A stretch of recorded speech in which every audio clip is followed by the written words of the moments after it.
It's a topic that's not easy to discuss. In fact, we as Canadians often say it's not a problem here, it's only a concern elsewhere in the world.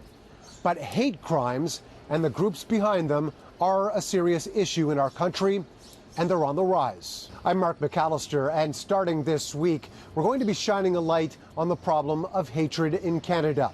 In the days and weeks ahead here on City News, as well as Breakfast Television, 680 News, and Maclean's, we're not only going to be showing you the problem, but what's being done to fight back.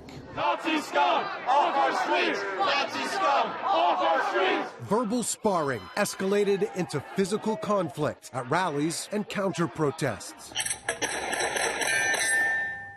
Targeted messages online and alt-right symbolism sprayed on people's property. We see hate in many ways and forms, and now, more often. Barbara Perry is the director of the Center on Hate, Bias, and Extremism. How bad is the problem of hate in this country right now? Well, there are a lot of people for whom it is front of mind, that it's a regular experience for them, and I think there are a number of manifestations of that. Stats Canada numbers show hate crime was already on the rise from 2013 to 2016, but then a dramatic jump. In 2017, there were more than 2,000 police-reported incidents, an increase of 47%.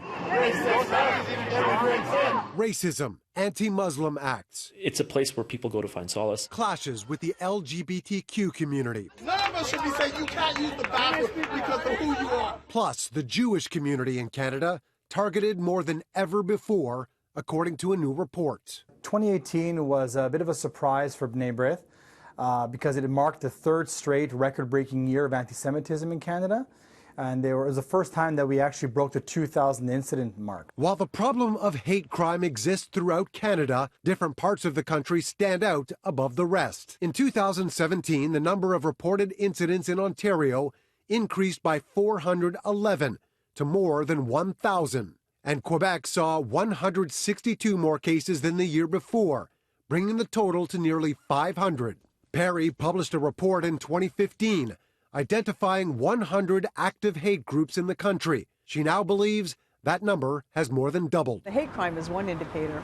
Another is just the increase in activity and visibility of hate groups, organized hate groups, what we would think of as, white nationalist or white supremacist or, far-right extremists.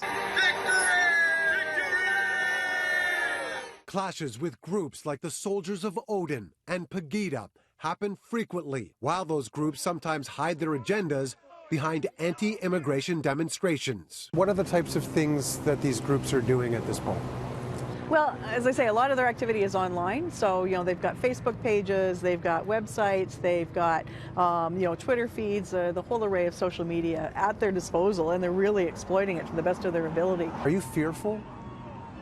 Yeah, I am, because it's been an upward trajectory for much longer than I thought. While the issue may seem daunting, our series will focus on what's being done to stop the spread of hate and shine a light on the people who are fighting back. This is something that, that happens literally every single day. Later this week, we'll show you a Montreal man who is washing away hateful messages. I have to tell my children all the time, explain to them that being a Muslim is not a bad thing. From a mosque in Edmonton to the streets of Winnipeg and into the shadowy world of online hate, you'll see individuals and organizations trying hard to make a difference. And as always, we want to hear from you.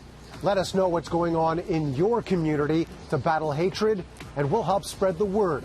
Here's how you can contact us with your stories.